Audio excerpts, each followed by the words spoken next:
ayun po na tayo nga po ay narito na sa Leviticus chapter 22 at ito nga po yung patungkol sa mga handog sa Panginoon at yun nga pong mga tuntunin tungkol sa pagpili ng hayop na ihahandog.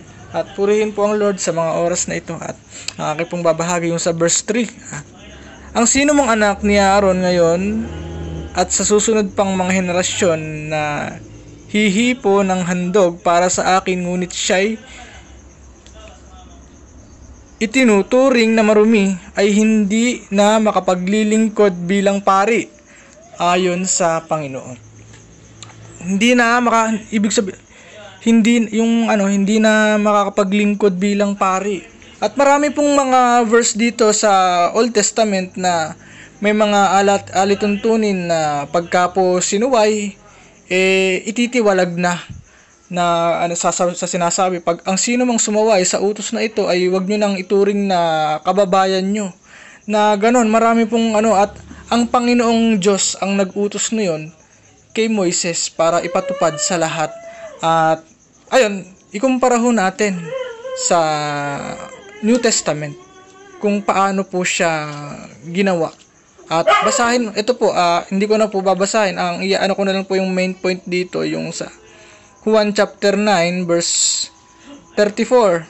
At ito po yung patungkol dun sa, 'di ba? Dito sa verse na ito, sa chapter na ito. Ito po yung chapter kung saan meron pong pinagaling ang Panginoong Hesus na mula pa nung isinilang ay bulag na. At yun, dahil doon, kasi ginawa po yun habang araw ng pamamahinga. Sabbath day po noon at bawal daw po gumawa ng mga trabaho ng mga oras na yun. Ultimo, paggawa ho ng himala ay bawal daw ho. Kinwestiyon ho ng mga Pariseo, inimbestigahan nila yung pong pinagaling at ayun nga po at sa basahin ho natin na alam na ito po ang kulit po nung mga Pariseo, paulit-ulit sila. Paano ka gumaling na ganun, parang ganun. Basahin ho natin. Alam namin nagsasalita ang Diyos kay Moises, pero ang taong iyon ay hindi namin alam kung saan nanggaling. Sumagot ang lalaki. Iyan nga po ang aking pinagtataka, hindi nyo alam kung saan siya nanggaling, pero pinagaling niya ang mga mata ko. Alam nating hindi pinakikinggan ng Diyos ang mga makasalanan, pero ang sino mang may takot sa Diyos at gumagawa ng kanyang kalooban ay napakikinggan niya. Kailanmay wala pa tayong narinig na may taong nakapagpagaling ng taong ipinanganak na bulag. Kung hindi nanggaling sa Diyos ang taong iyon, hindi niya magagawa ang himalang ito. Sumagot ang mga pinuno ng mga Hudyo. Ipinanganak ka ang makasalanan at ang lakas pa ng loob mo ngayon na pangaralan kami. At pinagbawalan nila siyang pumasok sa sambahan nila. At yun kasi kumbaga natapakan po yung pride nung pong mga Pariseo na kumbaga para bagang nagalaw po yung ego nila na wala kang karapatan na pangaralan kami at kami mga Pariseo, kami aral. Alam namin ng buong kautusan ni Moises at wala kang karapatan na pangaralan kami patungkol sa mga ganyang bagay. Sino ka baga na ganun? At dahil po sa nangyaring ito, kaya ho nasabi ng bulag yung mga ganong bagay kasi napuspos ho siya ng banal na espiritu na sa mga oras na yun ay nagpahayag ang banal na espiritu sa kanya na talagang ang makakagawa lang ng mga ganong himala ay yung mga taong sinasamahan lang ng Diyos na ganun. At alam naman natin yung mga Pariseo ay hindi naniniwala sa ating Panginoong Hesukristo. At kaya ganun ay binulag sila ng diablo at ganun ang kaisipan nila na kumbaga naging self-righteous na alam nila yung kautusan at dahil sa paningin nila ay nagagawa nila yon ng may katapatan ganun na talagang sila na daw ang makapangyarihan doon at sila lang dapat ang nasusunod, na sila ang tama, wala silang pagkakamali, hindi sila nagkasala kailanman. Yun po ang kiniklaim nila. At dito alam naman ho natin na na ganun, ang sino mang nagsasabi na wala siyang kasalanan ay mga sinungaling. At ayun, at dito sa sitwasyong ito, ganun. Pero ang ginawa ho ng ating Panginoon, hinanap ng Panginoon yung bulag at kinausap na ganun, na at hindi, balikan ho natin yung ating pinag-aralan noon, 'di ba?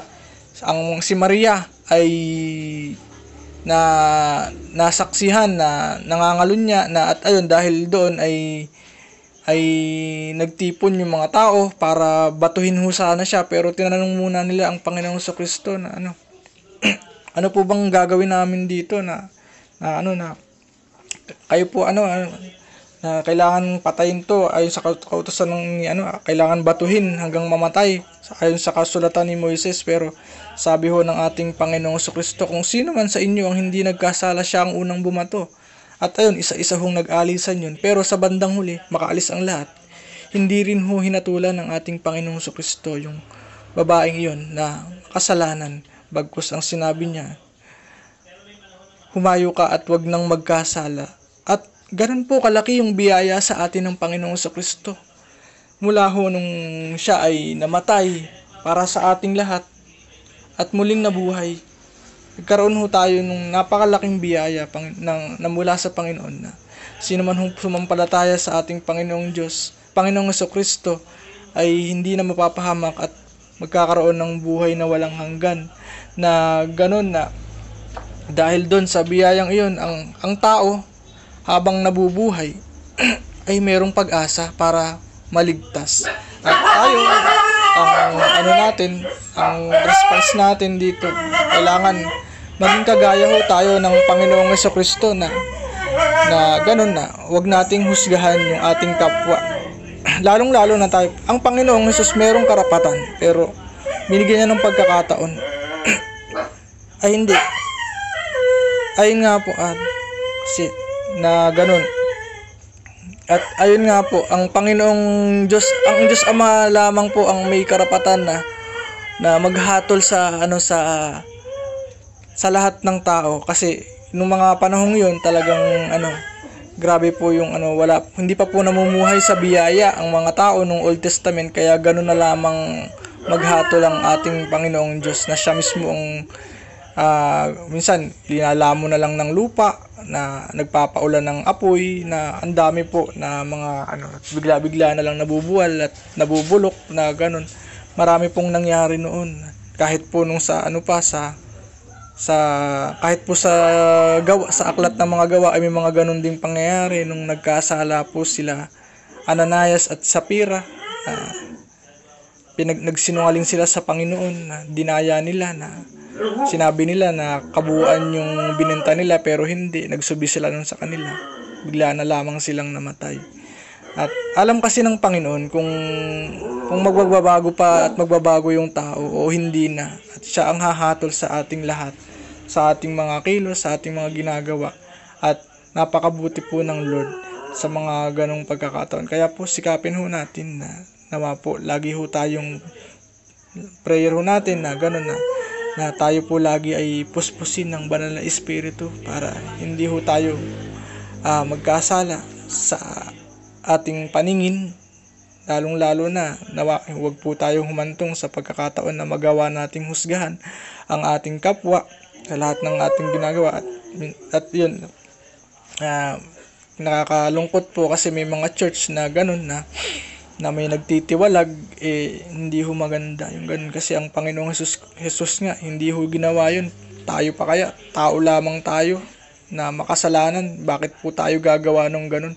Husgahan ho natin yung ating kapwa sa mga nagawa nila. Minsan nga hindi naman ganun kabigat yung nagawa, kumbaga ang nasuway lamang kumbaga hindi naman biblical yung rules, kumbaga patakaran lamang naman sa church, na hindi maintindihan bakit ganun, para bagang nakakasama ng loob, bakit ganun ako, ititiwalag ako ng ganun. Pero biyaya, matuwa po tayo kung halimbawa dumating tayo sa point na ganun. Ibig sabihin, hindi po tayo doon, hindi po tayo para doon sa church na iyon.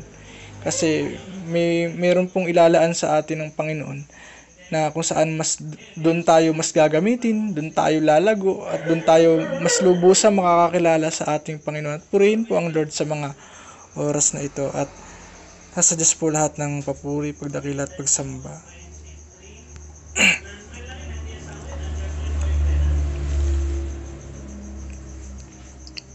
Amen. Salamat po sa Panginoon sa buhay po ng ating kapatid. Patuloy kapaglingkod sa Panginoon, at kagaya nga po nung nabanggit kanina, yung sa patotoo, yung buhay ni Marta at Maria. Ano po yung kagandahan na palagi kang nakaluhod sa Panginoon, palagi kang nasa paanan ng Diyos, ano po, at malapit ka sa puso ng Panginoon. Kaya po, tulungan po tayo ng Panginoon. Palagi tayong maging malapit sa puso ng Diyos, kagaya po ng buhay ng lingkod na itong Panginoon. At ako din po ay magbabahagi mula sa Leviticus chapter 22, verse 9. Sabi po dito, dapat sundin ng mga pari ang mga tuntunin ito. Kung hindi, magkakasala at mamamatay. Sabi po dito, kung hindi, magkakasala at mamamatay. Ako si Yahweh, inilaan ko sila para sa akin. Salamat po sa salita po ng Panginoon. Ito po ang talata pong tutuntunin ng Panginoon na dapat po natin sundin at pagtapatan. Kasi sabi doon, una pa lang, dapat sundin, sabi po doon. Alin daw yung mga tuntunin na nagmula sa Panginoon. Kasi kung hindi tayo susunod, sabi doon, magkakasala tayo. Ano po, mapaparusahan tayo. At anong mangyayari sa atin? Mamamatay tayo. Ano po, kaya tulungan po tayo ng Panginoon, kasi alalahanin po natin yung buhay ni Eva at ni Adan habang sila ay sa Garden of Eden. Ano po, sa hardin.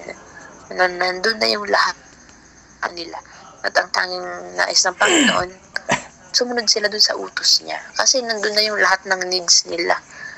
Yung mga kakailanganin nila, nandun na. Lahat ang nais lang ng Panginoon, matuto silang sumunod. Ano po, merong sinet na instruction ng Panginoon na dapat sundin, na masunod, ano po, ma-obey ni Adan at ni Eva. At nung nilagay nga sila doon ng noon ng Panginoon, ano po, ibinigay din ng Lord yung instruction niya ng malinaw kung bakit bawal kainin, kung bakit bawal sila kumuha ng bunga ng punong kahoy na ito.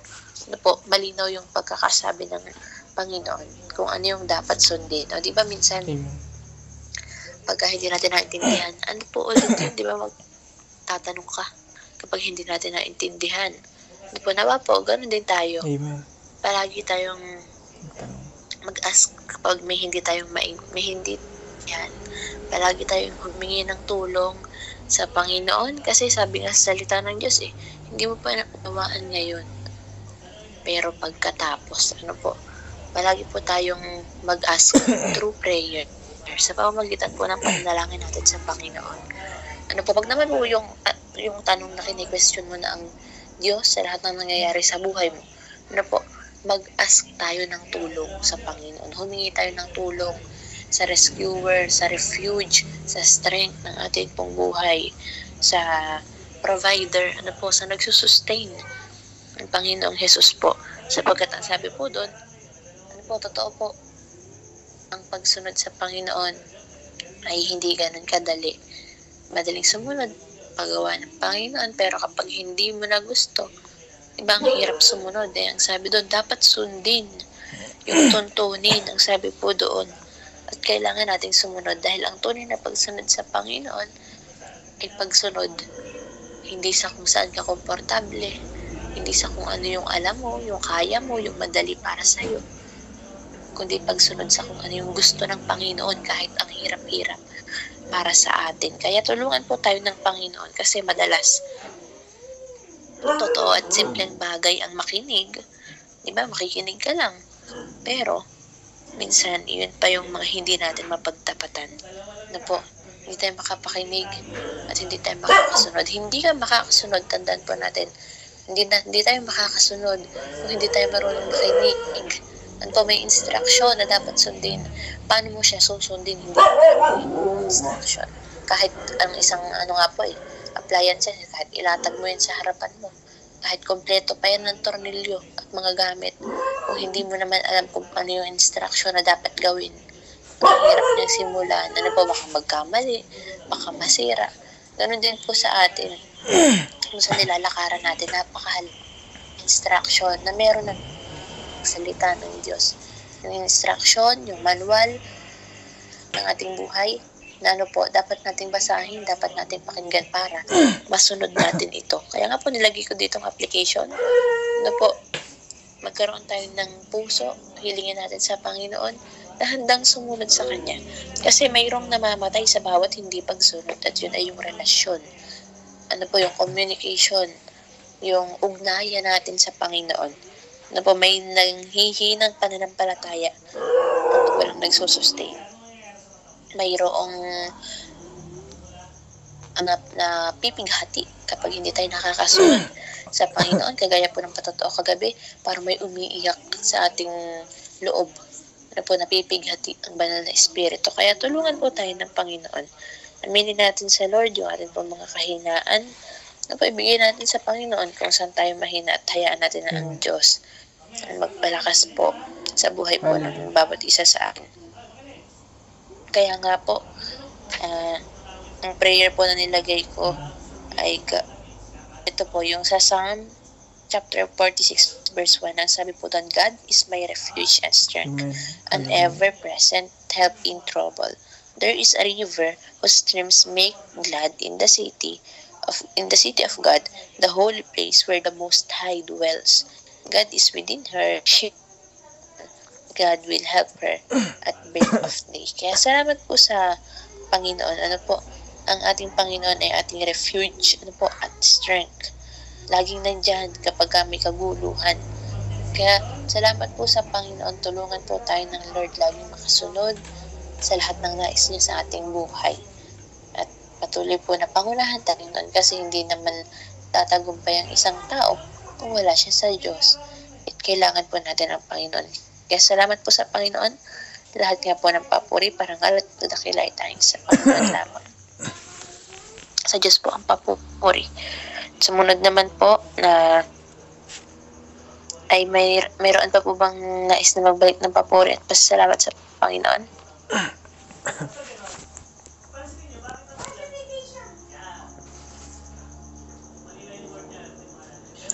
Sige po, at kung wala na po, dadako sa closing prayer. At hilingan ko po kayo kay JP na ilig po tayo sa closing prayer. Amen. Sige po, tayo po'y manalangin at daminin natin ang presensya ng ating Panginoon. Hallelujah, Jesus Lord. Ama naming Diyos, Ama naming nasa langit, dakila kayo, Panginoon. Kayo po ang makapangyarihang Diyos na may gawa ng lahat ng bagay. Kayo po ang laging nariyan upang umalalay sa amin, Panginoon. Kayo po'y hindi bumibigo sa inyong mga pangako, Panginoon. Kayo po'y laging tapat sa amin, Panginoon Lord. Salamat po sa gabing ito, sa pagkakataong ito, Lord. Patuloy niyo kami pinapapalakas sa pamamagitan ho ng inyong mga salita, Panginoon. Salamat ho, Panginoon, dahil nariyan ho kayo lagi para pumagitna sa amin sa tuwing kami nag-aaral ng inyong mga salita, Panginoon. Salamat po, at kayo po lagi ang nangungusap sa amin, Panginoon. Kayo po ang laging nagpapaalala sa amin na gawin namin po yung kung ano po yung pinakamabuti, kung ano po yung nararapat, at kung ano po yung magagawa namin ng may buong lakas, Panginoon. Tulungan niyo po kami palagi, Panginoon Lord, na mapagtagumpayan ng lahat ng ito, Panginoon. Tulungan niyo po kami na makasunod ng buong buo, Panginoon. Makasunod ho kami ng eksakto sa inyong mga ipinag-uutos, Panginoon. Tulungan niyo ho kami na maging attentive sa inyong mga pinag-uutos nang hindi kami magkamali, Panginoon Lord. Lagi ho kami magtanong sa inyo, Panginoon. Lagi niyo ho kaming samahan, Panginoon. At salamat po, at lagi ho kayong nariyan para sa amin, Lord. Salamat po, at nariyan ho yung inyong biyaya sa amin na natutukoy namin kung ano po yung mula sa inyo at yung mula sa kaaway, Panginoon. Salamat po sa katapatan niyo sa aming buhay, Panginoon.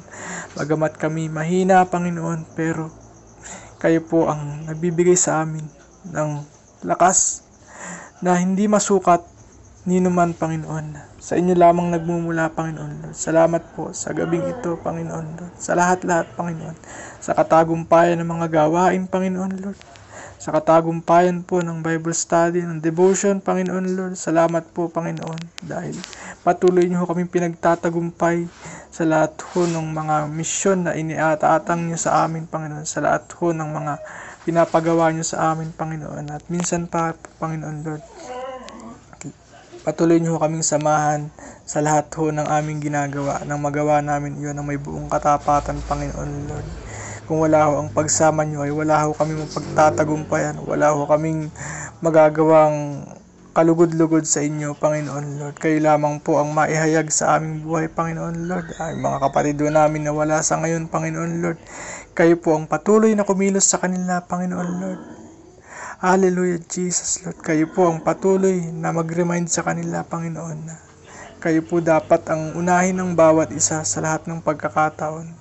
Sa lahat ho ng mga desisyon namin, mapabaliit o mamalaki, Panginoon. Lagi namin kayong unahin na pagtanungan at hindi po ang kung sino man dyan, Panginoon. Kayo po lagi ang karapat-dapat namin pagkatiwalaan sa lahat ng sitwasyon ng aming buhay. Nakakatulong po ang mga payo ng aming mga kapastoran, ng aming mga kapatid sa pananampalataya. Pero sa bandang huli, kayo pa rin po ang masusunod dahil ang kalooban niyo lamang po ang dapat na masunod sa lahat ng pagkakataon, Panginoon. Lord, tulungan niyo po kami sa lahat ng pagkakataong ito, Panginoon Lord. Salamat po, Panginoon, sa inyong mga biyaya, sa inyong biyaya, Panginoon, na walang katulad, Panginoon. Walang makapapantay, Panginoon Lord. Salamat po sa inyong buhay, sa inyong dakilang pag-ibig sa amin, Panginoon, na nagbubunga sa amin ng pagsagana ng aming pananampalataya sa inyo, na nagbubunga, Lord, ng aming pagtitiis, Panginoon, Lord, nagbubunga ng paglago, Panginoon. Hallelujah, Jesus, Panginoon. Patuloy niyo kaming gamitin sa inyong ubasan, Panginoon, upang kayo'y aming maparangalan sa lahat ng pagkakataon, Panginoon, Lord. Kayo po ang maihayag sa aming buhay, Panginoon, Lord. Dakila kayo, Panginoon. Purihin kayo magpakailanman. Hallelujah, Jesus, Lord. Hallelujah. Sa inyo po namin ibinabalik ang lahat ng papuri, pagdakila, pasasalamat, pagluluwalhati sa ngalan ng Ama, ng Anak, ng Espiritu Santo. Pangalan ni Jesus. Amen. Hallelujah. Amen. God bless po. God bless po.